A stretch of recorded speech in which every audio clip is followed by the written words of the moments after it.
단점을 지적받으면 단점을 극단적으로 받아들이는 경우가 많다는 거죠. 우리가 누군가의 어떤 비난을 받을 때, 누군가에게 너의 결점은 이것이야 라고 이야기를 들을 때 우리가 명심해야 할 것이 있는데요. 네, 안녕하세요 여러분. 책과학을 전문점으로 다시 돌아왔는데요. 여러분이 정말 많이 공감할 만한 이야기를 오늘 좀 한번 해보려고 해요.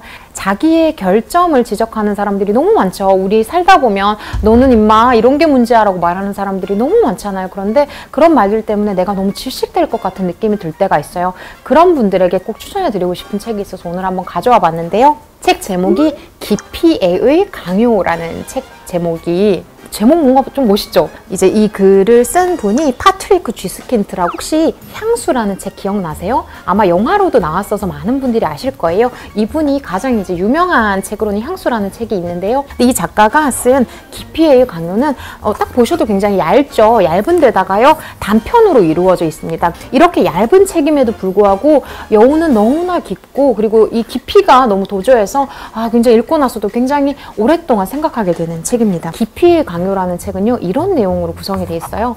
한 여류 화가가 있었어요. 근데 이 화가가 젊은 화가였는데 굉장히 그림을 잘 그렸습니다. 너무 그림을 잘 그리니까 사람들이 칭찬했어요. 와, 재능 있어요. 멋집니다. 라고 했었죠.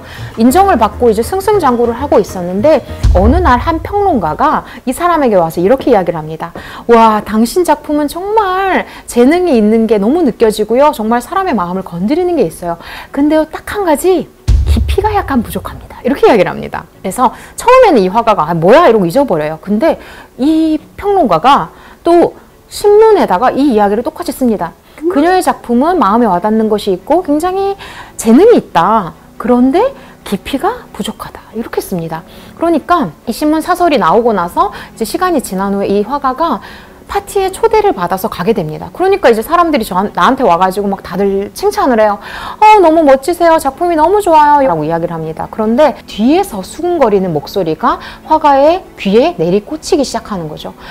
정말 저 여자 작품 괜찮지? 하지만 말이야, 깊이가 없어. 이 이야기를 계속 듣다 보니까 이 여자는 거의 노이로제에 걸릴 지경이 됩니다. 사람들이 다 자기의 작품을 보고 깊이가 없다고 뒤에선 욕하는 것처럼 느껴지는 거예요. 그래서 이 화가는 그림을 그릴 수가 없어요. 그림을 그리려고 붓을 잡게 되면 계속 그 생각이 드는 거예요.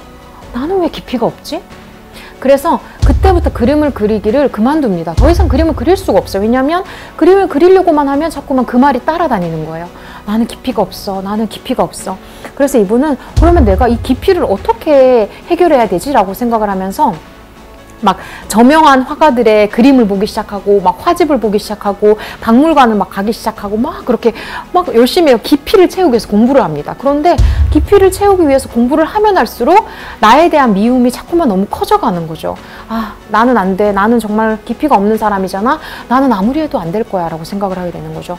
그런 생각들을 하던 차에 미술을 이제 중개하는 이제 상인에게서 연락이 옵니다.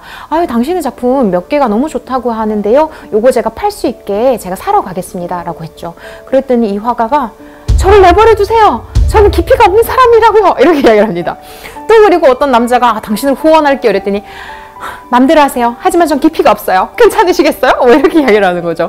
그러니까 이 여자는 완전히 삶의 의욕을 잃어버립니다. 작품에 대한 의욕도 당연히 잃어버린 지 오래이고 자기 자신에 대한 어떤 믿음마저 사라진 지 오래인 거죠. 더 이상 씻을 수도 없고 더 이상 작품을 할 수도 없고 더 이상 뭔가 어떤 생에 대한 애착을 가질 수도 없어요. 그래서 이렇게 젊고 촉망받았던 이 화가가 수중에 돈이 다 떨어지고 나니까 자살을 선택합니다. 죽어버리고 나니까 신문들이 앞다투어서 이 비극을 보도합니다. 정말 너무 비극이야. 이 화가의 집을 다 찾아가서 이 화가의 집에 막 이런 흔적이 있었어. 막 주변 사람들 인터뷰에서 그 사람이 좀 정신병이 있었죠. 이러면서 역시 천재의 비극 이러면서 너무 그런 사적인 거를 캐냅니다. 그리고 최초에 당신에게는 깊이가 없어요 라고 했던 이 평론가가 이분의 죽음에 대해서 이렇게 평론을 씁니다. 이렇게 젊고 촉망받던 재능 있는 이 청년이 죽어가는 것을 우리가 목도해야 하다니 정말 너무 아픈 일이다. 정말 너무 슬픈 일이다. 그런데 이 비극은 자세히 살펴보면 결국 개인적인 문제에서 비롯되었다고 볼 수 있다. 이 사람의 작품들을 한번 봐라. 그러면 얼마나 자기 스스로 깊이에 대한 고민 때문에 얼마나 고뇌를 하고 있었느냐. 그 고뇌 때문에 이 사람은 결국 죽음을 선택하기를 할 수밖에 없었다라는 평론을 내는 것이죠. 이 글이 1986년에 쓰여진 글입니다. 거의 30년 넘게 쓰여진 책인데도 이 시점에서 보았을 때도 지금 떠오르는 이야기들이 너무 많지 않으세요? 그러니까 이처럼 우리가 누군가의 어떤 비난을 받을 때 누군가에게 너의 결점은 이것이야 라고 이야기를 들을 때 우리가 명심해야 할 것이 있는데요. 첫 번째로 명심해야 할 것은 사람들은 누군가에게 어떤 비난의 이야기를 할 때 그것을 악의적으로 할 때도 있지만 그냥 무심코 한 말일 수도 있다는 겁니다. 그런데 우리는 그것에 대해서 너무나 크게 받아들이는 거예요. 근데 또 한편 우리가 생각해 봐야 되는 지점이 뭐냐면 우리가 어떤 결점이라고 지적을 받을 때 그 결점은 그 사람의 빛나는 장점이랑 연결이 되어 있는 경우가 많다는 거예요. 그러니까 예를 들어서 우리가 굉장히 너무나 막 파격적인 변신을 하는 아티스트에게 우리는 이런 이야기를 할 때가 있습니다. 정말 너무 개성이 있어요. 그런데 조금 진중했으면 좋겠어요. 이렇게 이야기를 한다는 거죠. 근데 이 단점과 강점은 연결돼 있다는 거예요. 이 개성이 있고 독창적이고 이 새로운 이야기를 하기 때문에 진중함은 조금 떨어질 수밖에 없는 거예요.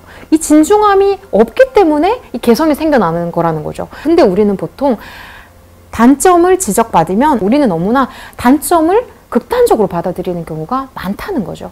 제가 정말 제일 좋아하는 박완서 선생님이라는 소설가가 계세요. 박완서 선생님이 40살에 등단을 하셔가지고 돌아가시기 직전까지 계속 책을 쓰셨잖아요. 근데 이 박완서 선생님이 40살에 남옥이라는 작품으로 자전적인 소설로 등단을 하셨을 때 평론가들이 다 이렇게 이야기를 했다고 합니다. 굉장히 좋은 작가이긴 한데 개인의 굉장히 어떤 특수한 경험을 형성했기 때문에 롱런은 못할 거야. 그냥 이 작품이 데뷔작이 끝일 거야 라고 이야기를 많이들 했었습니다. 우리가 우리의 어떤 단점을 받아들일 때 물론 그것이 사실인지 아닌지 따져볼 필요도 있겠지만 그냥 생각 없이 하는 말일 경우도 있다는 거. 이 기피의 강요에서 나왔던 그 평론가가 그렇게 너무나 쉽게 자기 입장을 바꾸었듯이 별로 그렇게 깊이 있게 생각하지 않고 타인의 단점을 지적할 때도 있다는 거. 그런데 우리는 너무나 쉽게 그 단점을 지적한 것에 영향을 받는다는 거. 그리고 또 한편 나의 어떤 장점은 나의 단점이 있기 때문에 빛나는 것이라는 거. 나의 단점을 없애는 것에 집중하다 보면 나의 장점도 없어질 수 있다는 거. 이런 것들을 한번 생각해 볼 필요가 있다는 것이죠. 다른 사람의 비난 때문에 너무 괴로울 때, 다른 사람이 지적하는 나의 결점이 너무나 커 보일 때 파트리크 주스킨트가 말한 이 기피의 강요를 읽으면서 한번 마음을 다스려 보시거나 정답을 한번 찾아보시면 좋겠습니다.